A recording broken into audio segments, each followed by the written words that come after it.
What's up, everybody? Welcome into another edition of Brennan Tassif is your ex-drinking buddy. I'm your host, Brennan Tassif, and the podcast today is going to be a little different than it normally has been. If you've been a listener for a while, you do know that sometimes I'm going to do these solo podcasts, and then most of the time I'm going to have a guest. I've had some awesome guests recently from Dallas Nelson, Daisy Tackett, Brian Ziola, Marcus Crespo. And we're going to continue that trend of talking to people about their drinking stories and kind of party days and, that kind of stuff, because that's what I like to do. But there's something that I want to do at least maybe I'm thinking once a month.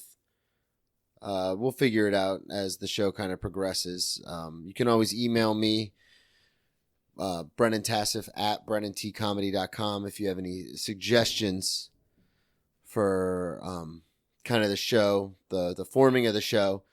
I know I talked about it in the first episode. The whole idea of the show is to be kind of a soundboard in a way. One of my favorite things to do when I was drinking was to hang out with buddies and like kind of shoot the shit, talk shop, and also just like tell stories. And even as I progressed in my drinking and drank alone, I still found myself, reminiscing basically with myself about old stories and kind of just ranting and raving. And so that was the whole inception of the podcast. The whole idea, of the podcast was to do that. And I explained all this in the first episode, but I know a lot of people have reached out to me on social media. You can always message me or, send me a DM or a comment or whatever. Like I said, just email me. But I've had a few people reach out, and it's been super positive about how they no longer drink either. They're sober now too, and we kind of just shared some stories about that kind of stuff. And it was real inspirational to have people listening and actually taking to the podcast, which was really cool. But then I also had a couple people reach out and tell me that, it should be a comedy podcast and, it's fun to tell stories, but almost insinuating that I'm pushing sobriety on people because I'm sober, and I know I end up talking about it in all the episodes pretty much. But I just want to get one thing straight with everybody listening right now. The whole idea of the podcast is not for me to push some sort of sobriety agenda on anybody. It's not the idea at all. The simple fact of the matter is I don't drink anymore. So me being sober is a huge part of my life. So it's going to come up on the fucking show. And the fact that some people out there might think I'm trying to push sobriety on people is insane. There's a lot of people in my life, very close people in my life, that drink all the time, and it doesn't bother me at all. My sobriety is kind of my thing. I'm super happy when people tell me that hearing some of the stories that we talk about, me and my guests, or just me, really kind of enlightens them, kind of gives them a little bit of inspiration to keep going in their journey with sobriety and everything, and that's awesome. But to anybody who thinks I'm trying to push sobriety on other people, that's not the case, and you can go fuck yourself, because that's not what I'm doing. And it's just kind of came to a point for me. The reason I feel like I wanted to say something was because recently there was in the news the $8.3 billion settlement that Purdue Pharmaceutical had, who was the innovator in painkillers and opioids when it comes to OxyContin. And there were criminal charges filed, and like I said, an $8.3 billion settlement was reached. And I saw that news, I think I saw it on social media, about a week and a half after a very close friend of mine died of an overdose. And it really made me think, because there's no amount of money that can bring him back. And, this is just the most recent case, but, this was a close friend of mine. We lived in a halfway house together for a long time, about a year together, we're only a couple months apart in age. We were born in the same year. He was born a couple months before I was. So it's bizarre to me to think that people out there are making these assumptions that the whole reason for the show is for me to be like, woe is me, I'm so much better than other people because I'm sober now and everyone should get so. Like, fuck off. The point of the show, and I'm going to keep saying this, is when I used to drink with my friends, we used to hang out and talk shit, or I would just talk shit by myself. I know I mentioned this before, there's car rides, hours and hours doing comedy, where you're doing triple runs and you're just driving for hours. And I am a crazy person. That's obviously self-evident. And I catch myself now, not even drinking, just rambling to myself. So I figured, well, if I do that a lot by myself, and then I love to have people on and hear their stories, why not just turn it into the podcast that I had wanted to originally start with Dan back in South Florida? So that's the idea of the podcast. I'm not pushing any other agenda. There is no secret, subtle, pushing of trying to get other people sober and stuff, because quite frankly, if you know anything about addiction, or know anybody who's going through addiction issues, it doesn't matter what the fuck I say on this podcast. People who get sober have to get sober for themselves. And I can only use because I can only speak from my personal experience. But it's about me. In my situation, it was about me wanting to get sober for me. And I know that's the case in my friend's situation because, he'd gone through so many different treatments and rehabs and detoxes and was going to get sober for his parents, and then was going to get sober for this girl that he met. And then that girl got pregnant, and then he was going to get sober for his son, who's a little over a year old. And now he's fucking dead. So anybody who thinks, hats off to you if you think me talking into a microphone with comedian buddies of mine is going to get people sober, then fucking hell yeah, more power to it. But that's not the case. Anybody who really struggles with addiction has to get sober for themselves. I had to get sober for myself. And again, I love and appreciate all the support that I'm getting from the majority of people listening. I really appreciate that. But like I said, there were a few people that reached out and thought I was pushing some sort of sobriety agenda on people. And I wanted to just clear the air, let you know that that's definitely not the case. I love drinking. Nobody loves drinking more than I do. And it's a hack premise, but I loved drinking so much that I had to stop doing it. And you'll learn as we go along with the podcast, I'm going to have all sorts of different kinds of people on. Mainly, it's probably going to be mostly comics, but I'm going to have all sorts of different people on to talk about crazy stories and stuff like that, because I'm genuinely interested in those kinds of things, like stories about, think about 10 years ago where you were and where you are now, and just all the little random butterfly effect kind of shit that had to happen for you to get to where you are right now listening to this. You might be jogging, you might be working out, you might be sitting in your car, you might be listening to this before you go to bed, but just, think about that. And then compound that with the fact that everyone's got one of those stories. Everyone's got a story. And I think stories are so fascinating. Just how people end up where they end up and how they end up and who they are. Like with Savanna, her and I would have never met had I not had my last drunk, fallen off the rails, been indefinitely suspended from my original job, and had to go out and find another job. We would have never even met. My ex-fiance and I would have never even met had I not come to Jacksonville to go to rehab. It's that one split decision of, I'm going to do this. And that changes the course of your life. And I know everyone's listening to this being like, yeah, Brendan, that's fucking obvious. Duh. That's how life works. But if you really just think about it, it's always been so fascinating to me. And that's why I loved studying history in school, because in political science, it's the same thing. It's just one's in the present and one obviously is in the past.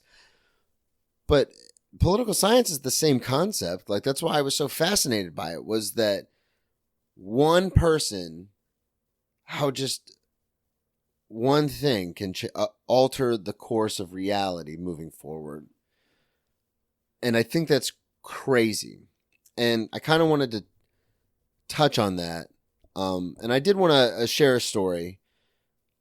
For anybody who does listen to this, who is struggling, getting sober or staying sober, again, please, I cannot emphasize enough how much I am here for those people. Reach out, DM me, email me, whatever you got to do.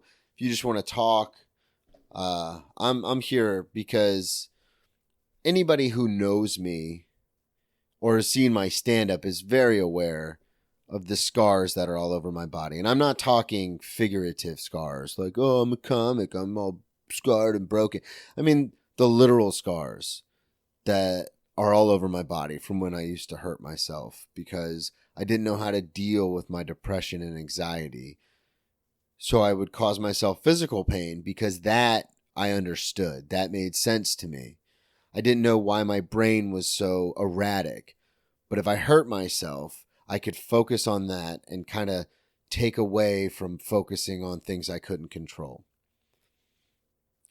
And so if anybody struggles with anxiety or depression or addiction issues, obviously I'm not a professional. I'm not a therapist. I'm not a psychologist. I'm nothing of that sort. But I am here. I am here if you want to reach out to somebody. In that vein of how did we get here, that vein of storytelling, and then just thinking about my friend who's dead now because he never had his last drink. He never had his last drug. I mean, he did because he's not here anymore, but you know what I mean? Like, he doesn't have that story of, well, the last time I used was X, Y, and Z. And that sucks, man.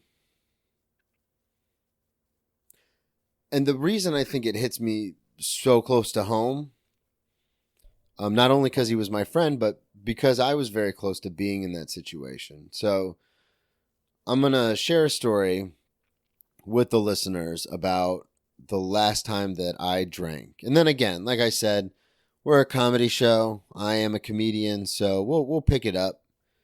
In the second half of the show, Savanna's going to come on. We're going to have fun. We're going to talk about dating a comic and all the crazy stories about that, and our trips to New York, and what it's like to date someone who doesn't drink, and even though she likes to drink, and we're just gonna have fun with it. But like I said, in the first part of the podcast today, I am gonna get a little serious. If you don't like it, fast forward. This is only gonna be probably about 30 minutes until we have Savanna on. I really would encourage everyone to listen to this story, because you don't know if, you might be fine, but you never know when this kind of information could become pertinent in your life. You never know you or someone in your life has a problem until it's, until you or that person in your life admits it. And then at least with this story, you can have a little bit of understanding of what that's like for the person, and maybe just a little empathy. Because I know no one's gonna, unless you are an alcoholic or a drug addict, you have no idea what that's like. And I know that from the stories I tell people, and they look at me like I'm a psycho. Like, why would you even think about doing that? Like, why would you do that to yourself? And it's like, if you have to ask, you don't get it. And one of those stories is what I'm going to share with you. So a little context. This is the story of the last time I ever had a sip of alcohol in my life. Before I get into the story, when I share my story, not this particular story, but when I share my story at certain places, a lot of times I say this movie quote. So I'm just going to throw it in at the beginning, and it'll make sense, obviously, when I say it. And then further on in the story, it'll make a lot more sense too. So there's this really dumb movie from the early 2000s called The Replacements. It's one of my favorite movies because I just started playing Pop Warner when it came out, and it was a football movie about what would happen if a professional football league was played by replacements. It's a dumb movie. I know a lot of people don't like it. I have a fondness for it because of when it came out, but there's a scene Stars Gene Hackman and Keanu Reeves. And there's this scene where they lose a game, and then they are sitting in the team meeting room, like the next day at practice. And Gene Hackman writes on the chalkboard in big letters, big capital letters, fear. And he says, a real man admits his fears. There's some banter that goes back and forth, some jokey lines and stuff. But then Keanu Reeves' character, Shane Falco, says, quicksand. Falco explains it like this. It's a metaphorical quicksand. He says, you're playing, and you think everything is going fine. But then one thing goes wrong. And then another. And another. And you try to fight back, but the harder you fight, the deeper you sink. Until you can't move. You can't breathe. Because now you're in over your head. It's like quicksand. And I love that scene in that movie because in my life, that's exactly what drinking was. And more specifically, my last drunk was like. I'll never forget it. It was a Tuesday. I hadn't had a drink in a few months. I wouldn't say I was sober, but I guess physically I was sober, but I wasn't mentally or spiritually or anything like that in a good place. I just hadn't had a drink in a few months. I had just recently, my birthday's in May 29th, and I had just recently at the beginning of May moved into a new apartment by myself, no roommates, first time ever, not living with a girlfriend or roommates. He kicked me out. But for the sake of the podcast, I'm going to say it was a mutual separation. So I'm living in my own apartment. I was at work. I worked in the same breakfast place I work at now. This is 2018. So I go to work that day. Everything seems fine. I thought everything was going fine. I hadn't had a drink in a few months. It was my birthday, so I was getting pretty good tips from my tables. And I had every intention of leaving work and going home and just like playing Xbox and hanging out and not doing anything stupid. And then I got off of work. It was around 2 o'clock because it's a breakfast joint, so we're only open till 2:30. And I got out pretty early. And I remember going home and again thinking everything was fine. And for those of you who don't know, I am a twin. I have a twin sister whom I love dearly. And so obviously we were turning 30 this day on the same day. And I'm getting texts from everybody, hey, happy birthday, dirty 30. This is crazy. I can't believe you guys are 30. And the more I was reading those, believe it or not, the more anxious I was getting, the more upset I was getting. So now it's about 2:30, 3 o'clock. And then I'm just sitting on the couch. And I'll never forget this. I'm sitting on the couch thinking to myself, when I'm 30, I'm thinking 12 years ago, you were an international baccalaureate at a pretty prestigious high school right outside of Daytona.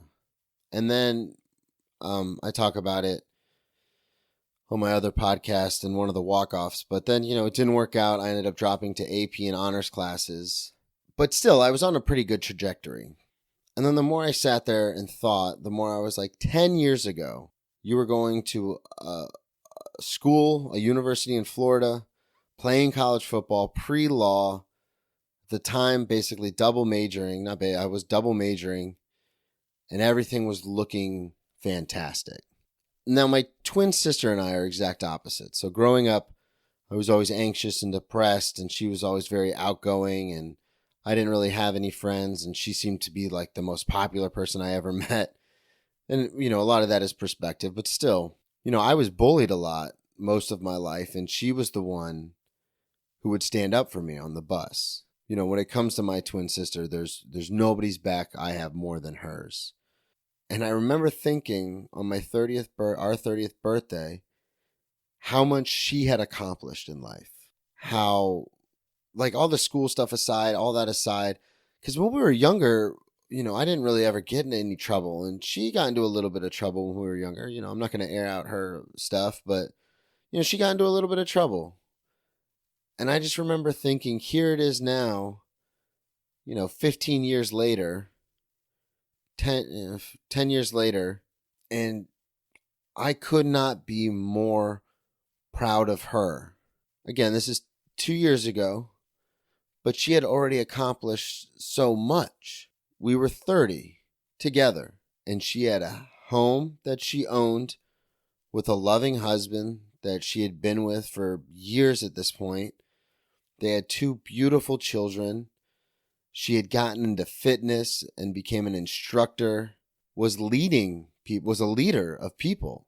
And had you asked me 10 years prior to that, when I was playing college football, if I thought that's how her life would turn out, I'd be honest with you, I'd probably say no. But I was so stupid and self-involved back then. And then smash cut to me at 30. And I'm just sitting on the couch thinking about this. I had destroyed my relationship with my ex-fiance, and she had left. I could not stay sober for more than 6 months, even though I know I needed to. I couldn't. And I had nothing. I literally had the apartment that I was living in, and that was it. Now, I know that's short-sighted because I had family and friends, and I'm sure people around me who loved me. But at the time, sitting on the couch, that's exactly what I thought, that I had nothing. And I'll never forget it. I was so envious of my sister, my twin sister. I was so angry at myself for being so envious of her and all that she had accomplished. And I was just so mad that I had nothing. And I remember thinking to myself, you probably shouldn't drink. But at the time, I did not have the coping mechanisms or the skills to deal with how I felt at that moment. I was in over my head. I felt like I couldn't breathe. I was in quicksand. So I thought, well, I know there's one thing, more than anything in the world, that might not make me feel better, but it will make me forget how I feel right now. And that was alcohol. Vodka, to be more specific. So I thought, I've got the next 2 days off from work. It's Tuesday. I'm going to go back to work till Friday. You know what I can do? I've got a little bit of birthday money that I got. You know, my tables tipped me a little extra because it's my birthday. I'm going to go up to the store. I'm going to get a handle of vodka and a pack of cigarettes. And in the past, that can normally last me about 36 hours. So that's what I did. I went to the store. I got a handle of vodka and a pack of cigarettes. And my intention was to do what I always did the last 4 or 5 years that I was drinking, which was to drink by myself, but to watch Netflix, just kind of take shots at random quotes and movies and stuff like that. My ex-fiance used to have this trick where she would check our Netflix account, and if Burn Notice had been watched, she knew I was drinking. God, it's so stupid. But I really like that show. I got a couple jokes about it. I really enjoy that show.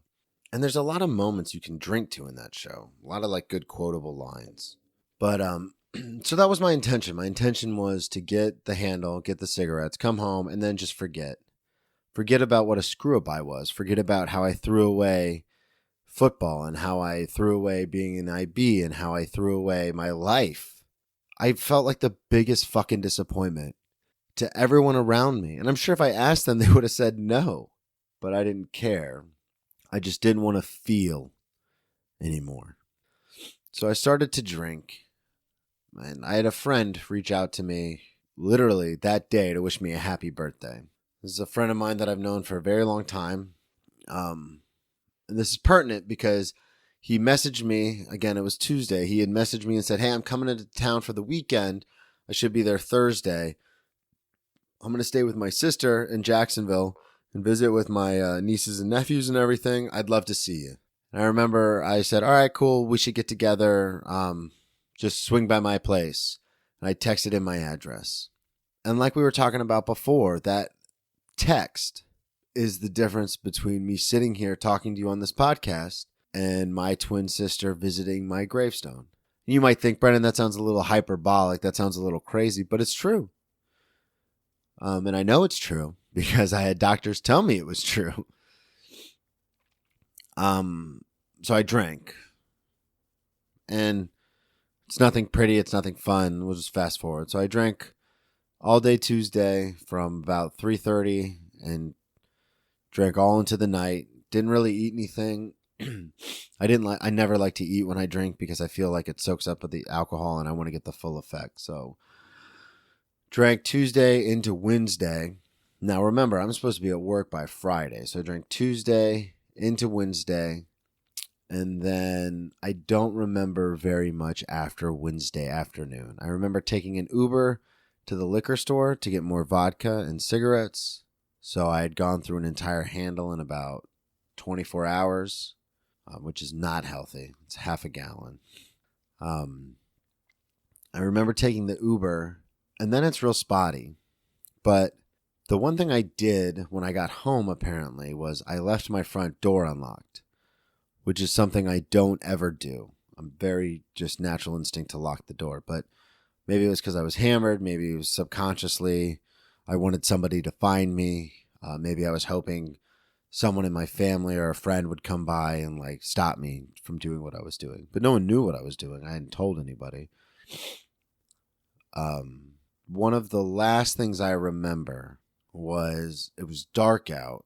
And I remember looking at my phone and it was still Wednesday. It was like 11:30 at night on Wednesday.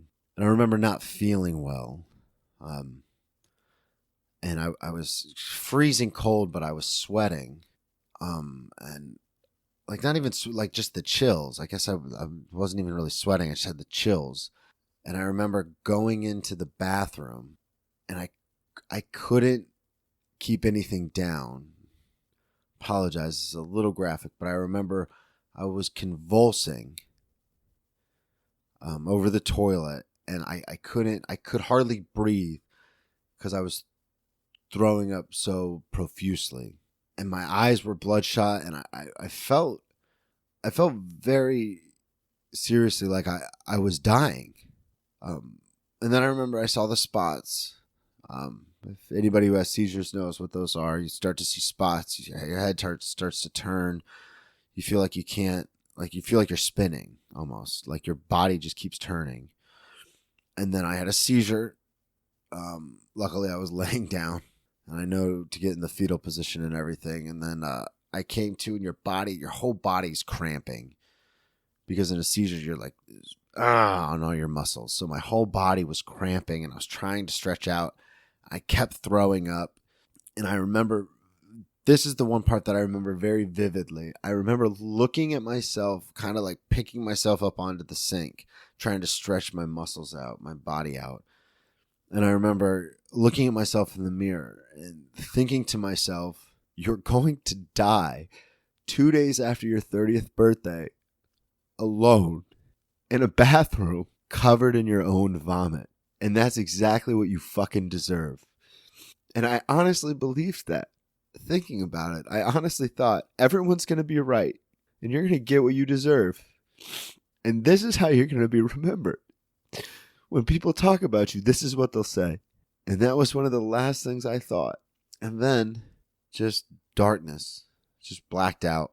And I came to hours later with my friend. Apparently, I had given myself alcohol poisoning, which wasn't even the worst part because I've done that 2 other times before in my life. I was now 30 years old, being driven home from the emergency room by a friend for alcohol poisoning, being told by an emergency room physician, had I not had the tolerance built up that I had, or if I wasn't as big as I was, I would have been dead 6 hours ago. That's what a decade of drinking bought me. 6 hours. That friend stayed with me the evening, got me Gatorade and kind of hung out with me. And the next day, I don't even remember really. I just remember sleeping a lot. Never got out of bed. Never called work to tell them what had happened. Didn't call anybody. So that weekend passed, and I spent that entire weekend at home, just lying in my bed, listening to podcasts. Be honest, I didn't really hardly move from my bed. So that was Thursday night into Friday and Saturday. And I work in a restaurant, so missing no call, no showing on the weekends is like really fucked up. That went into Sunday. And I remember at the time a family member had called my work because he couldn't get a hold of me. and they said I hadn't been there in days because he was genuinely concerned. And that Monday, I called my sponsor and told him what had happened. And, we got to work. But there's something very interesting about the whole situation, which is thinking back on it now with the feelings I felt, feeling like I deserved that, because everybody dies alone. But to be in that situation at 30, just turned 30, and all I could focus on was the fact that everyone else was right and that I deserved this horrific, terrible death. But that's the thing, is I get to be on the podcast now and talk to all of you about it. And again, we're going to lighten it up. But this is something I really wanted to get out there, because my friend who passed away 2 weeks ago isn't going to be able to look back on the last time he used and talk about it. He's not going to be able to tell his son, hey, you should probably stay away from drugs and alcohol because this is what they did to my life. Now, his son is going to have that clear message because that's how his father died. But still, it's astounding to me that the things that happen in our lives, and then we end up where we end up. Because now I can share the story of the last time I drank on my podcast called Your Ex-Drinking Buddy. And that's the reason why it's Ex-Drinking Buddy. Because doomed youth is very romantic. When you're in your 20s and you're fucking around and everything's fun and yeah, we're going to die young, but we'll leave a pretty corpse or whatever the fucking saying is. That's fun. That's all party. But doomed middle age is just sad. And that was the last time I drank. My sobriety date is May 31st, 2018, when I left the hospital. I have not had a drop of alcohol since. I still love to talk shit. So thanks for bearing with me through that. Like I said, we're going to get Savanna in here through the magic of editing. You're not going to know this, but she's actually at work right now. We're going to record her part of the podcast tomorrow. But I wanted to get that out while I was at home alone because I knew it was going to get kind of heavy. Again, if anybody's going through anything, need someone to talk to, just reach out to me. You know where to find me on all my social media. At Brennan T Comedy, or you can always email me, brennantassif@brennantcomedy.com. I love you all very much, and let's get into the second half of the podcast. So, as promised, ladies and gentlemen, we are going to pick it up, get a little bit more lively here. I am joined by my girlfriend, Savanna Ray. What's going on, Savanna? Not much. Happy to be here. Excited. Okay, shut up. This isn't a formal interview. So, with the podcast, I'm a big fan. Big fan. Big, long time, first time. With the podcast, the way we're going to do it is sometimes when I do solo shows or something like that, I'm going to have Savanna in from time to time, kind of reference different things about relationships, and she is the drinker of the couple. I don't drink at all, and she does drink, so kind of spitball some ideas off of her with that, talk about stories. We'll do all sorts of stuff. But with this being the first time that you are on the show with me, I wanted to kind of get your take on what it's like to date someone because you drink, what it's like to kind of date someone who's sober. And I know that's kind of a loaded, open-ended question. So let's take it from kind of the beginning. Okay. When we first met. I mean, obviously we weren't romantically involved right off the bat, but you did know that I was sober. And what was your take on that? Was that weird? Was that something you were used to? Because I know some of your boyfriends are... Right. I've never dated anyone sober before. So we met at work, and it came up pretty quickly, since I was doing your training, that you were sober.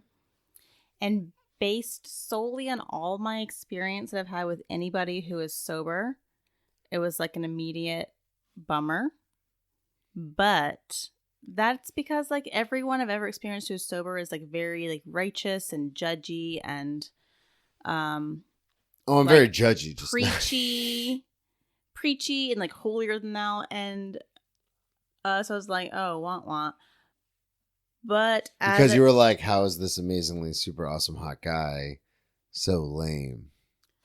Right. Like it instantly cast like, oh, he's like one of those weird, like judgy, like, oh, you drink people. But like I said, my experience with people who are purely sober has been there just like judgy. And also my experience with people who are alcoholics or drinking problems in the past, which is, I mean, some people don't admit that, but like it has been like the people who I've come across with drinking problems are still drinking. And it's like, oh, we just avoid that person because when he drinks, you don't want to be around him.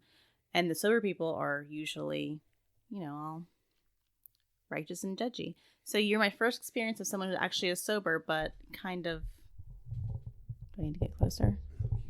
Who kind of like, well, obviously wore me down a little bit because you turned out to be not so uptight, I guess.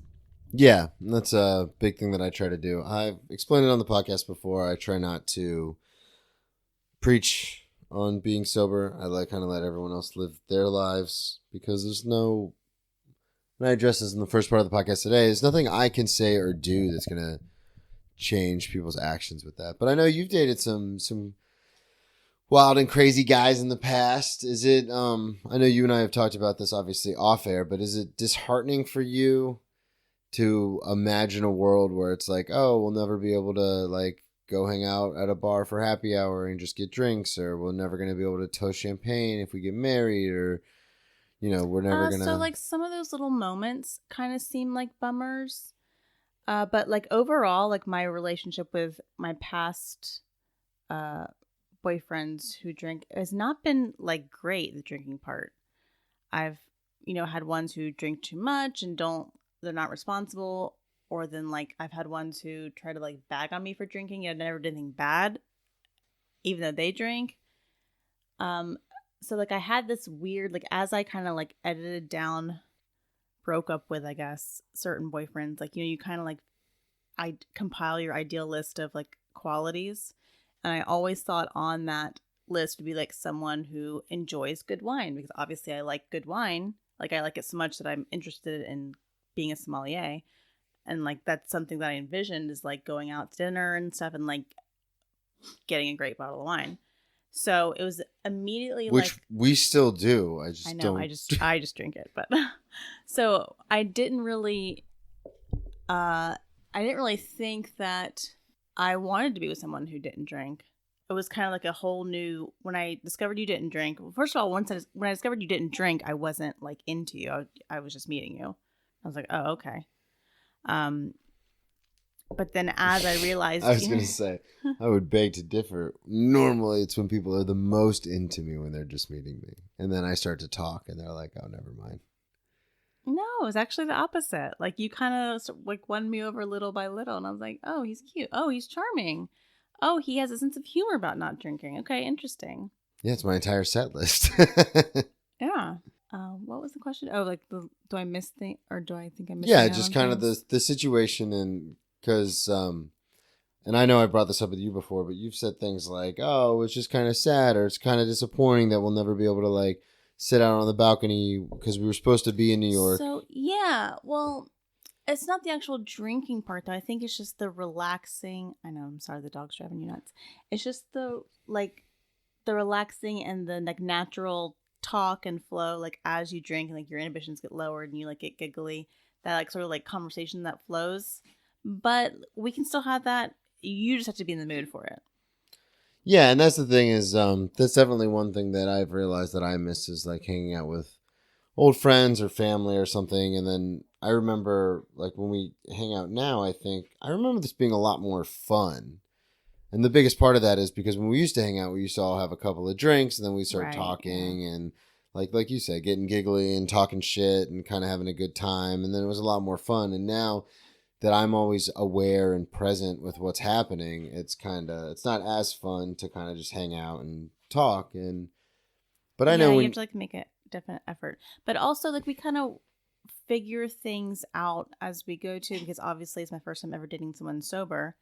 But like from the get-go, I like kind of made it known, I think, that I like wine. I'll have a cocktail every now and then. Like I didn't try to like not do that for you, because I didn't want to like alter myself for you. But also I'm like wasn't out of control, so I didn't think it would be like a huge issue.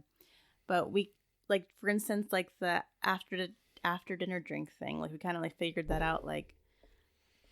Yeah, so there's this, whenever we go out to eat, I'm very much, not really an atmosphere guy. I'm kind of... Like shovel the food in and like... Well, when we go out, I'm hungry. And I mean, I have no problem like getting, multiple courses, like 4 or 5 courses. But when the meal's over, it's over. Like, I'm ready to go. And a lot of times you end up with, half a glass of wine, or you want to get an after dinner drink. And for about a year and a half of our relationship, I was very much like, ugh, I just want to go.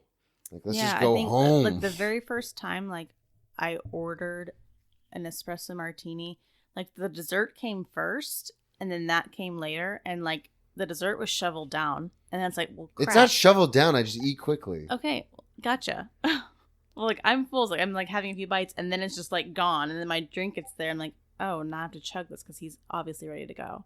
So it was like a little bit of a disconnect, but then like it's really interesting because it kind of makes me think more about like it's not the actual drinking, it's like what comes with the drinking that you. So like being able to like pinpoint that, like I like when you sit and have after dinner drinks and you like are enjoying them and talking.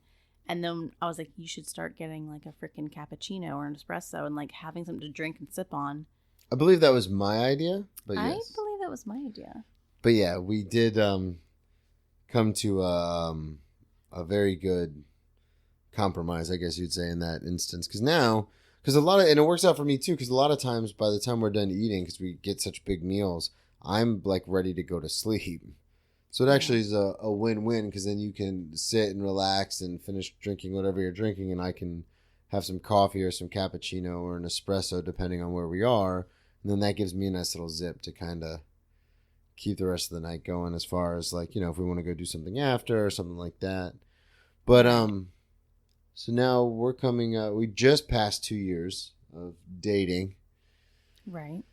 And I wanted to get your take on just kind of because you've never seen me drunk. I wanted to put that on the record. Right. You've never seen me messed up in any way, except once when I got my surgery, and then I wasn't even that messed up. I was not nearly as messed up as they promised I was going to be, and I was very upset. You held it together very well. Well, when I went to get the surgery, I talked to my sponsor about it, and I talked to you about it, and I was really worried because I was like, I haven't done anything in so long. Like, I'm scared. What if this opens up some sort of weird Pandora's box? Because the doctor kept telling me, and the nurses were like, yeah, that happened to Dak Shepard recently. Did you hear about that? Yeah. If you guys listen to Armchair Expert, he has the podcast titled Day 7 is really good, about him falling off after getting into an accident on pain pills.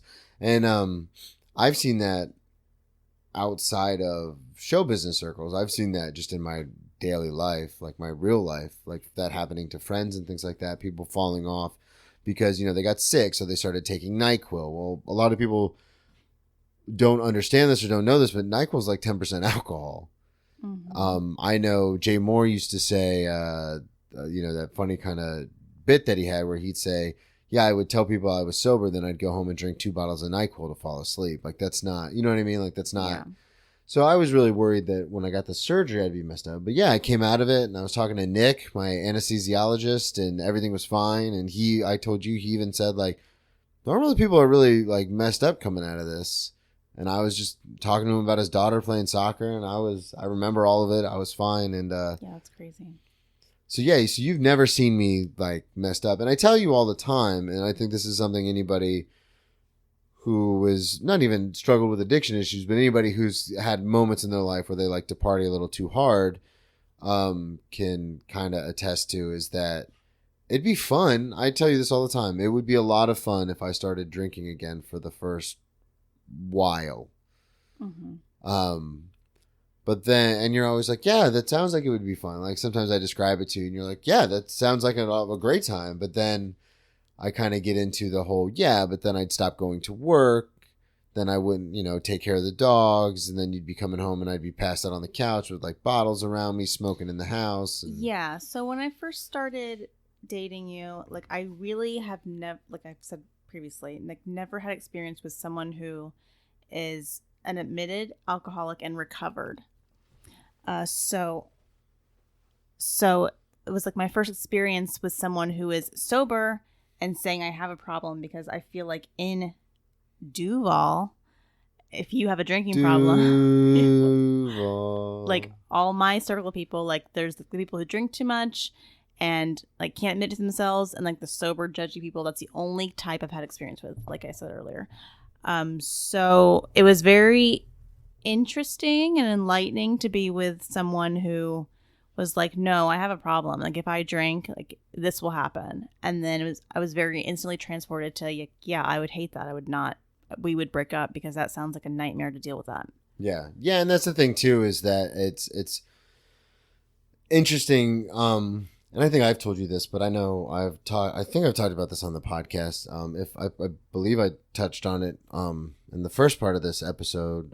Full disclosure, we're recording these at two separate times. So I recorded the first part of this episode 2 days ago, and now we were recording this a couple days before this airs, to try and lighten it up. But my biggest thing was when I first got sober, I used to say, and I'm sure you have this experience with certain ex-boyfriends and just friends, because I know you have some friends that don't drink anymore either.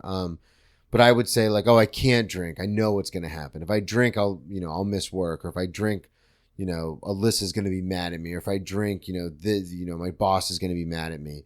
So for the longest time, I didn't drink because I, quote unquote, knew what was going to happen. Right. And as I express to you all the time, and I was sharing at the beginning of this episode, is that after the experiences that I've had from 2013 to now, I have realized that I don't know what would happen if I drank. And that's the most terrifying part, is not knowing. Yeah.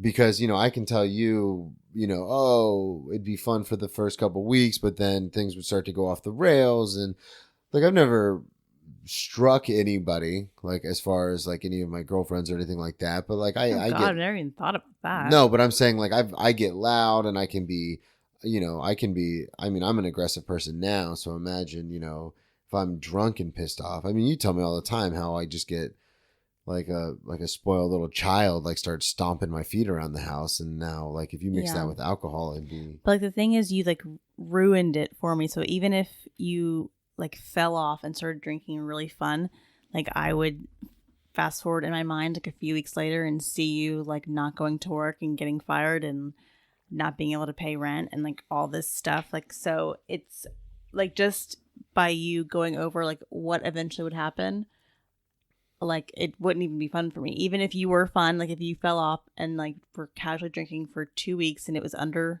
quote unquote, under control, I would still be like, well, this is the beginning of the end, so yeah, this is not really that fun. Because you'd constantly have that cloud kind of following you around.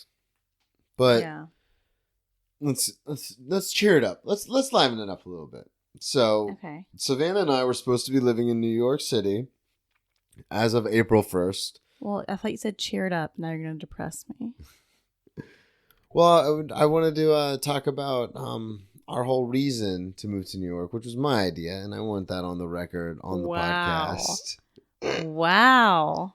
This is a running bit that Savanna and I have, because I'm convinced it was my idea to move to New York, and she's convinced it was her idea to move to New York. So, for the official record, it was definitely my idea. I heard about a job opening in New York City, at my company, and I've wanted it forever. And then I decided to apply for it, and then I got it. And then when I was talking about applying for it months in advance, because it was always on my radar, I said, that's a great idea. Why didn't we think of this sooner? We should move to New York City. Mm-hmm. My idea. Like I had the plan set before I started dating you. Like it was on my vision board. Ugh. But yeah, we've been in New York a few times. So the first time that we went, as the listeners know, I'm a stand-up comedian. And the first time we went, we had only been dating for a few months. And 6 months? It wasn't 6 months. You got it for me for Christmas. Yeah, but we went in April. No. We had only been dating for a few months when you got me this gift. Oh, I know. Yeah. So you guys want to hear about how crazy Savanna is, psycho crazy Savanna. It's not psycho. It was the nicest thing I think I've ever gotten as a gift from anybody. So we started dating, and then you, like, obviously you knew I did comedy and everything. And then for Christmas, You want to tell the listeners what you got me the first year we were dating? So he was pretty, what's the word? Like, you're very clear, like, about who your favorite comedians were. So it didn't seem like you valued, like, stuff too much, like actual things. Like, I was like, he's not that into clothes. He's not that into, like, Very this true. or that. Very true. So, like, what would be a good gift for him? So I was, like, Googling, like, tour dates, like your favorite comedians. I know Bill Burr is one of your favorite comedians, so I was looking up like Billy Burr, looking up like Bill Burr or like Tom Segura, like tour dates. And Tommy Buns. And then it came up that he was performing, Bill Burr, because it was like a search for Bill Burr, like dates. He's performing at this like New York charity event, and it's called like what was it, like Night of Laughs or something? Laughs in the Garden. Laughs for the Garden. Laughs in the Garden. Of Laughs. Garden of Laughs. And then We're fucking New Yorkers. We should know that. Right, New Yorkers attending New Yorker charity events. So I saw the lineup, and like the headliner was Jerry Seinfeld, and it was like all these amazing people: John Mulaney and Michael. Yeah, Che. I was gonna say, you say headliner was Jerry Seinfeld, and that's true. That's how it was billed, but it was a murderer's row of headliners. Yes, it was. So I was like, this is awesome. And then I saw like the tickets, and the tickets were like not crazy. As for a first gift, it was probably more than I should have spent. But I was like, well, okay, so if I'm looking at normal tickets for like a Bill Burr show that costs this much, or I could spend this much more and get this awesome show, and I would get a vacation out of it, and it would be awesome. Like, why would I not do this? Yeah, and we ended up going. We stayed at the Soho Grand. Yeah, Soho Grand. Which is funny because in stark contrast, when we went up the next time to look for apartments and just kind of go up for a couple days, we stayed in like the Times Square. It was still a really nice hotel. Well, it wasn't right in Times Square. It was like kind of off it, but it was like, or like a little bit It was above called, wasn't it called? Oh, no, it was called called Central. It was called Park Central. Park Central, that's what it was. But I mean, it was still a nice hotel, but it was just kind of central. It was funny because we were looking uptown and downtown, and then we Yeah. quickly realized uptown was like not the way to go. Yeah, but I just thought it was interesting because the first time we went to New York, we stayed in like the true, like, this is what you would read about in like a travel blog kind of thing. Like, you stay at the Soho Grand and you stay downtown and you go to these events that are normally only locals go to. And we ate at a bunch of really nice places that I had never heard of and all this kind of stuff. And then when we went the second time, it was just like, nope, we're staying like right where all the tourists stay. There was like a band checking in, like a high school band when we got there. So it was just, it was interesting. But the first time, I got to meet Dave Chappelle, which was really cool, outside of the Soho Grand. And I just want to put this on the record for sure. Anybody who says smoking cigarettes is just terrible all around has never smoked a cigarette outside the Soho Grand at 7:30 in the morning and got to meet Dave Chappelle. And I want to put this on the record. When he says he met Dave Chappelle, he looked up and said, "Hey, you're Dave Chappelle." And Dave Chappelle said, "Yeah." We're best friends now. Okay. But yeah, so it was really cool. And I was kind of blown away. Not kind of, I was blown away when you first got me the gift, because comedy means a lot to me, and people in my life, and I've told you this before, but people in my life they see it as kind of like a hobby. Like, oh yeah, Right. Brennan's been doing this on and off for like 10 years, but it's not really matriculating into anything for him. So it's just something he likes to do. And I obviously take it super seriously. And I think now with having both the shows and actually touring and like, not touring, but traveling and doing stand up and stuff, I think people are starting to realize after 10 years how important it is to me more and more. But you kind of, I mean, you already described it, but you were kind of like all in, like, well, he, the thing he cares about the most is comedy. So we might as well do that. So I kind of know a little bit firsthand, like when you have like a goal and like a dream like that, you can't be told not to pursue it. You have to go after it. And you're doing really well at going after it. I appreciate that. It doesn't do anybody any good to like tell someone that's stupid, don't do that. Like that never works out. So like for anybody, like it's like almost every story you hear about anyone who's ever successful, everyone's like, oh, when are you getting a real job? Like, you can't ever like squash someone's dreams. And if you like down the road you were doing this for years and then, because I know you stopped for a while, but if you like are doing this for years and like it's not getting where you want, like it's something you have to decide for yourself. You can't have anyone tell you that's a stupid hobby. Like it's just, it only makes sense as someone you're in a relationship with. You just have to support what they want to do. Yeah, and I think that was initially, to open up our relationship with kind of like that whole show of like, yeah, like this is what you do, and I'm all for it.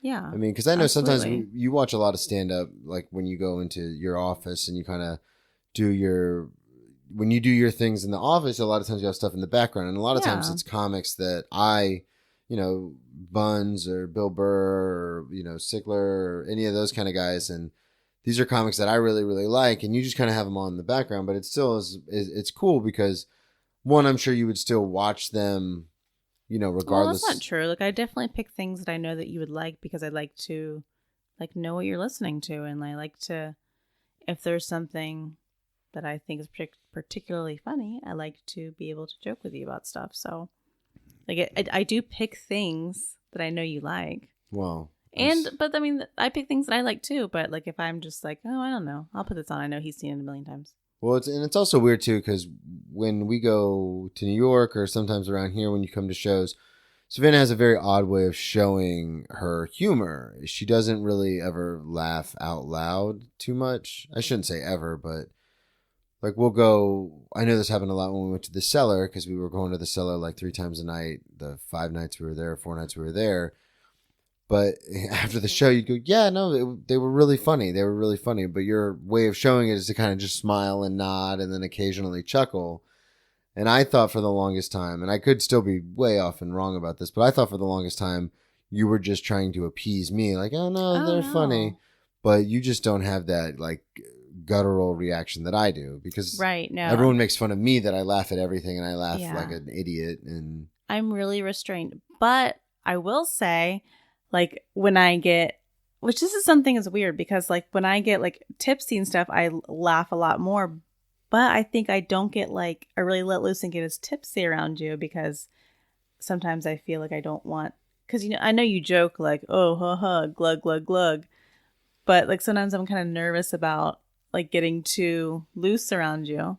But normally, under normal circumstances, sorry, I'm drinking wine right now, so I'm, like, all over the place.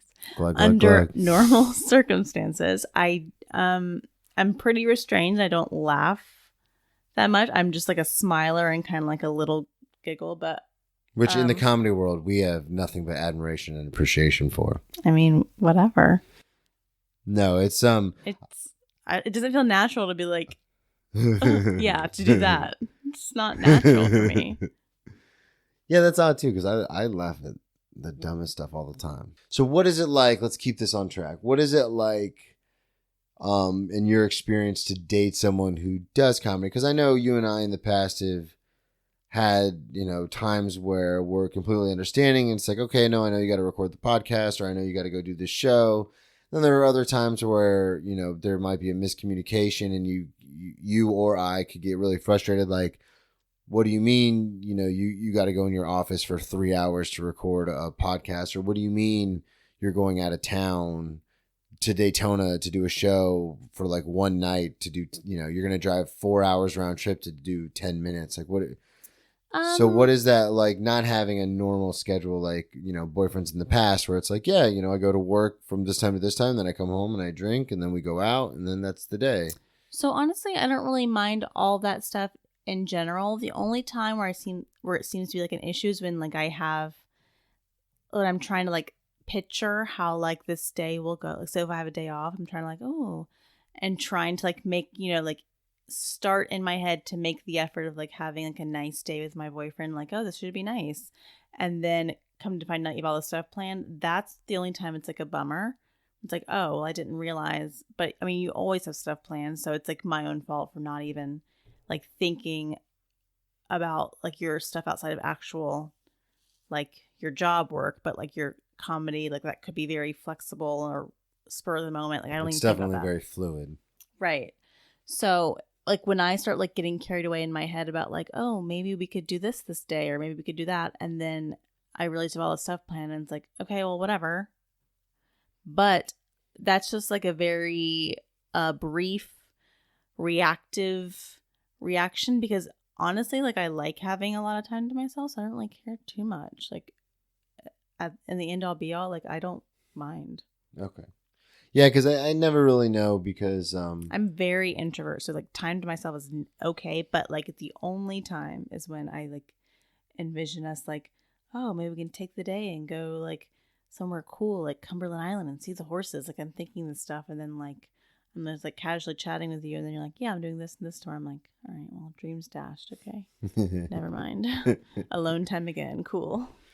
Yeah, and it's weird because it is very fluid to do comedy. And I know we've talked about it before. It's one of those things where it's like, well, hopefully once the pandemic ends and this podcast takes off, or somebody, something happens, which was the whole plan to move to New York, was, you and I have both always wanted to live there. I had never been there as an adult. I went once when I was 14 with my dad and my stepmom and my family. Further proof that it was my idea. But Thank you. Never... Continue with the proof, okay? All right, mark that. We're gonna edit that out. Nope. 28 minutes. All right. But I had never gone as an adult, so when I went with you the first time to go see the comedy show, we went there for like an actual vacation. We were there for like 5 days, and I kind of fell in love with the city, and I was like, oh, this is definitely seems like a place that I could live. Yeah, because originally you wanted to go to LA. Yes. So my grand plan when I started doing comedy 10 years ago was to go to LA, because I had done impressions. I was an impressionist a lot when I was younger, and I thought, not everyone, but a lot of people, like especially older women, like not older like cougar, like older like in their 60s and 70s, older women would be like, oh, you're so cute, you're like a George Clooney, you should be an actor or something. Right. And I had done stage acting when I was younger, so I had gotten into my head, I'll go to LA and do comedy, and then I'll try acting on the side, very a la Robin Williams. I don't know, something small like that. So I had always had it in my head I'd go to LA. I've never really been around the snow. I don't do well in the cold. I'm not a big fan of the cold. Yeah, I don't like cold either, but like the New York energy as opposed to the LA energy, it's so like intoxicating, especially being from from where we're from. That like I feel like snow and cold is something that I would like definitely just put up with. And I mean, who knows? Like after a few years, it might be like, okay, I'm over it. But it's something that I feel like I have to get out of my system. Like I need, it's in my skin. I need to go. Yeah. Well, and I felt have that New York energy, and like yeah, you felt it too. Like once we got up there, and I was an adult, and I could kind of, because when I went up there when I was 14, it was. We were kind of following my dad's lead. Like I didn't know anything that was going on, but then to go up there as an adult and be like, first of all, I went up there with the mindset of, I want to check out the comedy scene. And then just to be able to go to the cellar, and, you basically walked up to Tom Rhodes after I told you how much I liked him. And you were like, hey, Tom, this is my boyfriend, Brennan. He's a really big fan. And I was like, what are you doing?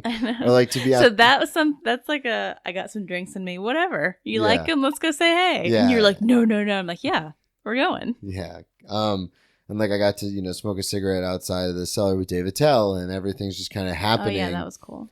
Yeah, and it was just very much like, oh, if we lived up here, I could just come to the cellar after work every night and do this and the every thing about, day. Like New York is usually people don't give a shit. Nobody cares. Like I love that. Like that was the other big thing. I love that really nobody cares. Also, I hate driving, so I love that you can get around in public transportation and walk everywhere. I love that. But like the whole vibe of like no one's trying too hard, like. Even like well, not all super rich people, but like even like very wealthy people and famous people who like they're wearing sweatpants and Adidas, and like no one cares. Like no one's trying too hard. I hate that like Miami you have to be beautiful, and I hate that LA super fake. Like it's very, as a kind of an introverted person, like that seems very exhausting to me. Yeah, and I mean, I want to not talk until I feel like talking. When I feel like talking, I'll talk. But like, I don't want to have to like fake it every day and like be that fake person every day. Well, and that was the thing is, I've said this before, but when I went to school in South Florida, like I make the joke all the time that like going to class was an event. Like you couldn't just like be yourself. Like everyone had to put on like this whole persona before they left their dorm room, because you know, just the environment of being in South Florida, and that whole like scene of being down there, and it's a lot of wealthy kids and all that kind of stuff. So I really liked New York because when we got up there, it was very much like I felt at home in all the chaos. And I know I've told you this before is, you know, I grew up as a kid and my life was very chaotic. And so to be around all the noise and the hustle and bustle and stuff, it's calming to me. It's busy, but like no one gives a shit. Like no one's like, oh my God, it's chaos, it's traffic. Everyone's just like, whatever, man. Yeah. Traffic, chaos, honking, sirens. Well, I think everyone who lives up there is at home in the chaos as well. I think that's why it's got such that vibe to it. But yeah, because like I don't like being isolated. Like for some people who like say like, oh my God, I'd love to go live on 30 acres of farmland. I'm like, oh my God. Well, and it's ironic too, because both of us, like you were saying earlier, you're more of an introverted person. You don't mind being alone. I don't want to be isolated. Yeah. But I don't necessarily want to talk to people. But like I want to be around people, know what's going on, but I don't want to actually have to like talk to you. Be alone in a crowd. I understand. Yeah. Like I want to go like sit at a cafe with myself and like read a magazine and just like see what's going on around me, but not like have to actually interact with people. Yeah. Well, that was the thing too. So we were gonna go up there, and then my big thing was, okay, this is the thing that I need to kind of figure out what I'm gonna do with comedy, because I love being in Jacksonville. I have a lot of very close friends. Obviously a lot of them have been on the podcast, especially in comedy around here. But my thing was, what I'm trying to say, I think, is going over a lot of people's heads here, and I'd be the first to admit that not all of my jokes are funny. Like some of them I take a lot more seriously than just like, ha ha ha, let's laugh at this. But my whole idea was like, if I could just get in front of people who value comedy the way I value comedy, and there are those people in Jacksonville, but there are a lot more of those people who are more well connected in New York. Yeah. If that makes sense. So like, I mean, honestly, there's a lot more of those people in any other big city. Like Jacksonville's a somewhat big city, but it's still kind of like behind in a lot of that sort of stuff. So yeah, and my biggest thing too was that I was thinking about it, and I was like, well, all it takes is, you know, I just want to get in front of people who not only get my comedy, because I do shows all the time and I get laughs and everything's good, but I feel like a lot of the times people, when they get it on a very surface level, and they don't understand kind of too smart. So like to put it in perspective, like a lot of people's favorite comedian here in Jacksonville is probably Larry the Cable Guy. Yeah. So like when you're a little bit more intellectual, you're not going to get as much laughter here. Yeah, and that happens to me, especially at a lot of the bar shows and stuff, is that comics will go up before and, you know, dick this and pussy that and blah, blah, blah. And people are dying. They're eating it up. And then I go up there and I talk about, you know, the mental breakdown that I had from having like the cool mom, and like how that like, you know, kind of altered my trajectory for the rest of my life. And people are like, what the hell is this guy talking about? Yeah. And so I wanted to get somewhere like in New York where I could tell those kind of jokes where they're funny on the surface, but also there's a deeper meaning, and people would be like, oh shit, I get that. Mm-hmm. Like I understand that. And I thought that would open up a lot more doors, but alas, we are stuck in Jacksonville for the foreseeable future. Blah. Well, have you heard any updates on when we might be able to go? No. Yeah, so we're just here in Jacksonville, but I wanted to have you on, like I said, talk about dating a sober person, dating someone who does comedy. Yeah, it's all right. Yeah. Well, fucking asshole. Well, I love you. I'm glad you came on the show. You're going to keep it a little short. It? Yeah. Okay. We've done 40 minutes. Okay. Time flies when you're having fun, right? I guess so. I feel like I had a lot more stuff to say about your soberness, but we'll get to that next time, I guess. Do you have anything you want to add? No, not off the top of my head. You had a lot more to say, just not off the top of your head. Yeah, I needed to be prompted and asked. Okay.